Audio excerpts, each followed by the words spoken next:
Welcome to number 1 news. This is Mallika. సమాన పనికి సమాన వేతనం ఇవ్వాలని ఉప ముఖ్యమంత్రి పవన్ తమకు న్యాయం చేయాలని కోరుతూ మంగళగిరిలోని జనసేన కార్యాలయం ఎదుట Andhra Pradesh corporation out sourcing services medical ఉద్యోగులు ఆందోళన చేశారు.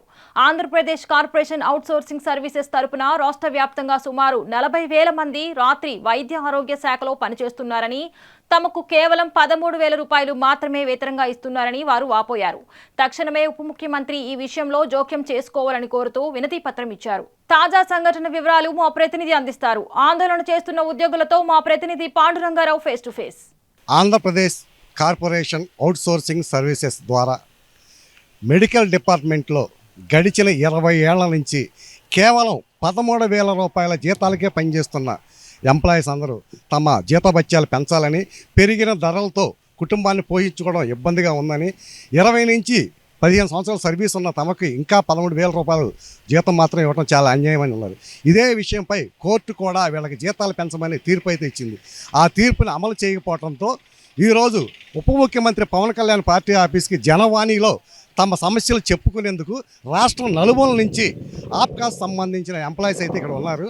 వాళ్ళు కోరుకునేది ఒకటే, 13,000 రూపాయలతో మా కుటుంబాలను ఎలా పోషించుకోవాలి, మేము ఎలా బ్రతకాలి, మేము చెయ్యని పని అంటూ లేదు.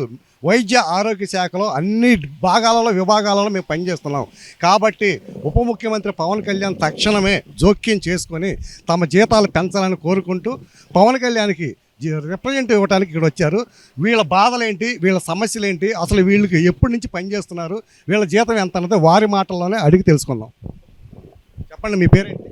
నా పేరు జక్కం రవి అండి. నేను Nandyal district government GGH general hospital నుంచి మెడికల్ ఎంప్లాయీస్గా పనిచేస్తున్నాము.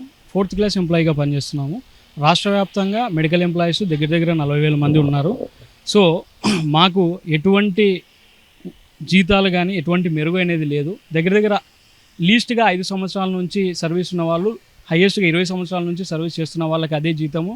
సో మేము అడుగుతున్న మెయిన్ ఏంటంటే హెచ్ఆర్ పాలసీతో కూడిన సమాన పనికి సమాన వేతనం ఇచ్చి, మేము డిస్ట్రిక్ట్ సెలక్షన్ కమిటీ ద్వారా వచ్చాము. హెచ్ఆర్ పాలసీ ఇవ్వాలి ఖచ్చితంగా. కోర్టు ఆర్డర్స్ని దృష్టిలో పెట్టుకొని మాకు హెచ్ఆర్ పాలసీ ఇచ్చి సమాన పనికి సమాన వేతనం ఇవ్వాల్సిందిగా మేము డిమాండ్ చేస్తున్నాము. ఇంకోటి, మేము డిస్ట్రిక్ట్ సెలక్షన్ కమిటీ నుంచి వచ్చాము. మాకు రూల్ ఆఫ్ రిజర్వేషన్ ఉంది. రెగ్యులర్ పోస్ట్కి ఎగనెస్ట్గా ఉన్నాం కాబట్టి అన్ని అర్హతలు ఉన్న మాకు 13,000 జీతం ఎటువంటి దానికి సరిపోదు. ఇంట్లో తల్లిదండ్రులు చూసుకోవాలన్నా, లేదంటే మా భవిష్యత్తు చూసుకోవాలన్నా, లేదంటే పిల్లలు చదివించుకోవాలన్నా, నిత్యావసర చదువు ఆకాశం అంటున్న వేళలో మాకు 13,000 జీతం, కనీస జీతం లేకుండా మేము అవస్థలు అనుభవించు దుర్భరమైన జీవితాలు గడుపుతున్నప్పటికీ కోర్టు వారు కూడా మాకు న్యాయం చేయమని చెప్పేసి ప్రభుత్వానికి ఆదేశించిన సమయంలో మాకు దయచేసి డిప్యూటీ సీఎం పవన్ కళ్యాణ్ గారు మమ్మల్ని కొంచెం కనకరించి మా మీద ఈ విషయంలో జోక్యం చేసుకొని మాకు న్యాయం చేయవలసిందిగా కోరుచున్నాం. గతంలో ఎప్పుడైనా సరే మీ బాధల గురించి, సమస్యల గురించి అధికారులు కానీ మంత్రులు కానీ కలవడం జరిగిందా? కలిస్తే ఎవరిని కలిశారు, ఎప్పుడు కలిశారు? డిప్యూటీ సీఎం పవన్ కళ్యాణ్ గారిని కూడా మేము పోయిన 2 నెలల క్రితం కలవడం జరిగింది. అంతకు ముందు కూడా కలిసాము. మా మా సమస్యలు మేము బాధలు వ్యక్తం చేశాము. మాకు సమాన పనికి సమాన వేతనం ఇవ్వండి. ఈ జీవితం మేము కష్టపడి బతకలేకున్నాము, మాకు ఎటువంటి జీతం సరిపోవడం లేదని చెప్పడం జరిగింది. మేము న్యాయం చేస్తామని చెప్పారు, కానీ ఇంతవరకు మాకు ఎటువంటి రెస్పాన్స్ రాకపోవడంతో మేము మళ్ళీ రావచ్చాము. నారా లోకేష్ గారికి మా బాధ చెప్పడం జరిగింది. సార్ కూడా మాకు న్యాయం చేస్తామని చెప్పారు, కానీ మాకు ఎటువంటి ఇంకా న్యాయం జరగకపోవడం వల్ల మేము ఇక్కడికి రావడం జరిగింది. నారా లోకేష్ గారిని ఎప్పుడు కలిశారు మీరు? అంటే ఎంతకాలం క్రితం కలిశారు? ఒక 3 నెలల క్రితం కలిశారు. 3 నెలల క్రితం నారా లోకేష్ని కలిశారు. 2 నెలల క్రితం ఉప ముఖ్యమంత్రి పవన్ కళ్యాణ్. అప్పుడు వాళ్ళు ఇచ్చిన మీకు హామీ ఏంటి? అంటే ఒక టైం లైన్ అయినా పెట్టారా? ఈ టైం లైన్ మేము పరిష్కరిస్తామని కానీ, లేకపోతే ఊరక అలా తీసుకొని పక్కన పెట్టేశారు? మా బాధ ఏందని తెలుసుకున్నారు. మేము త్వరగా మీకు న్యాయం చేస్తామని చెప్పారు. అయినప్పటికీ మాకు ఇంతవరకు ఎటువంటి కనీసం దాని గురించి అప్డేట్ కూడా లేకపోవడం వల్ల మళ్ళీ మేము వినతిపత్రం అందజేసి మా బాధలు చెప్పుకొని మా కష్టాలు తీర్చండి మహాప్రభు అని చెప్పేసి ఈ కూటమి ప్రభుత్వాన్ని మేము లిటరల్గా బెక్ చేస్తున్నాం సార్. ఇప్పటికి 2 సార్లు ఇద్దరు మంత్రులు కలిశారు, ఇది 3వసారి వచ్చారు. ఇప్పటికి కానీ ఏమీ జరగకపోతే, అంటే ఎప్పుడులా యథావిధిగా తీసుకోవడం, చూస్తానంటాం, చేద్దామంటాం జరిగితే నెక్స్ట్ యాక్షన్ ఆఫ్ ప్లాన్ ఏమైనా ఉందా?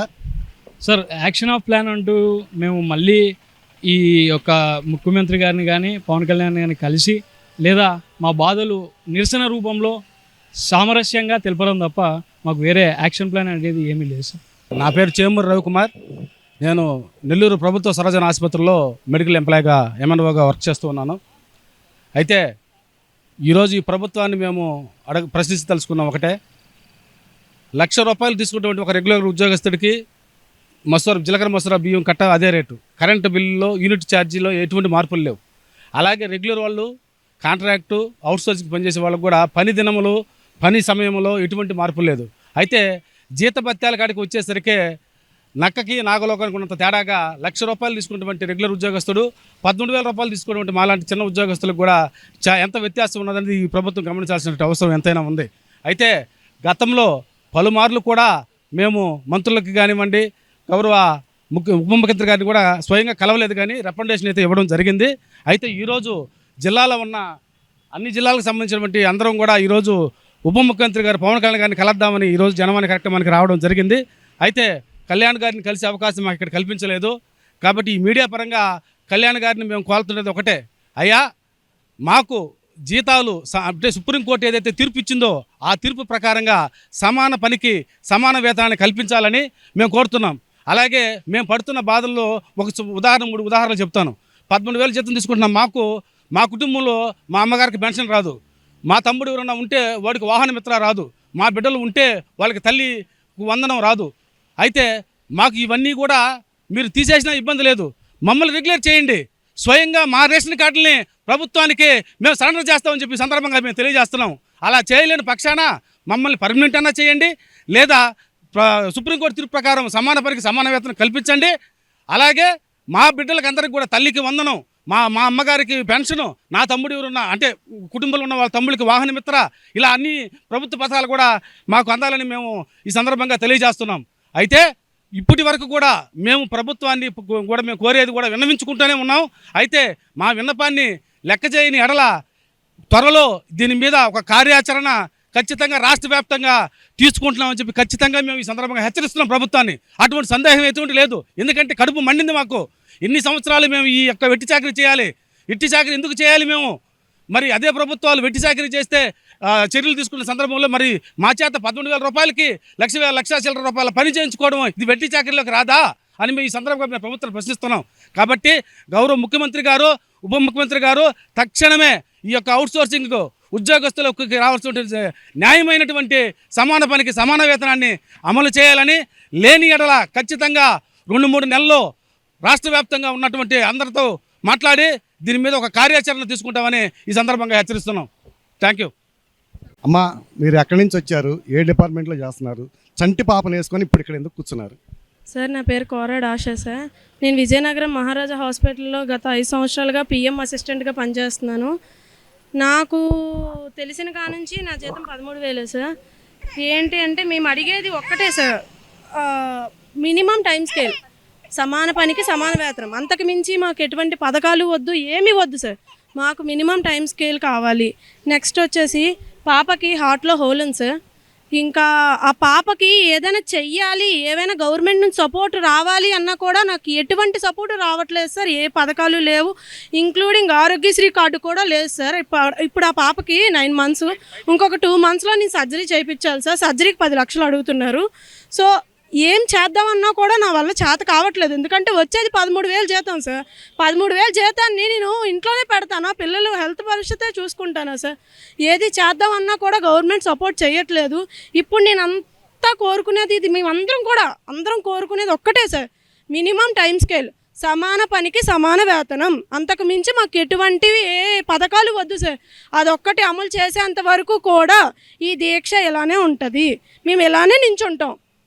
అది ఎప్పుడైతే చేస్తారో అప్పుడే మేము ఇంటికి హ్యాపీగా పిల్లలతో వెళ్తాం సార్. ఇప్పుడు ఆ పిల్లని తీసుకొని విజయనగరం నుంచి వచ్చాను సార్. ఆ పిల్లకి హెల్త్ బాగాలేదు, ట్రైన్ జర్నీ చేసి నేను తీసుకొని వచ్చాను. ఇప్పుడు నేను వెళ్ళాలి అన్నా కూడా మాకు పై అధికారుల నుంచి బాగా ప్రెషర్ ఉంది. అయినా కూడా అవన్నీ దిగమింగుకొని మేము బయటికి చెప్పలేక ఉండలేక మాలో మేము బాధలు పడుతూ ఇవన్నీ చేస్తున్నాం సార్. కానీ ఎవరూ రెస్పాండ్ అవ్వట్లేదు. గత 4-5 నెలల నుంచి కూడా తిరుగుతున్నాం, ప్రతి ఒక్కరికి రిప్రజెంటేషన్లు ఇస్తున్నాం, కానీ ఎవరూ రెస్పాండ్ అవ్వట్లేదు. దేనికి సార్? ఏమంతా మేము కఠినమైన కోరికలు కోరుతున్నామని మినిమం టైం స్కేల్ అమలు చేయండి సార్. ఇప్పుడు అన్నీ మీరు చూస్తున్నారు, గ్యాస్ రేట్లు, కరెంటు బిల్లు ఇంచుమించు ఇంట్లో అంతా పెరిగింది సార్. ఉప్పులు పప్పులు కానుంచి అన్ని రేట్లు పెరిగాయి. ఆ 13,000 జీతానికి మేము ఏం చేస్తాం సార్? పిల్లలకి ఏదైనా హెల్త్ ఇష్యూస్ వస్తే ఎవరిని అడగాలి? ఇప్పుడు మేము బతుకుతుంది కూడా ఆ పిల్లల కోసమే సార్. ఆ పిల్లలే అనాథలు అయిపోతే మేము ఇంకెవరికాడికి చెప్పుకోవాలి సార్? ఎవరు రెస్పాండ్ అవ్వకపోతే ఇంకేం చేయమంటారు సార్? మరిన్ని లేటెస్ట్ అప్డేట్స్ కోసం చూస్తూనే ఉండండి నెంబర్ 1 న్యూస్. సామాన్యుడి చేతిలో సామాజిక అస్త్రం.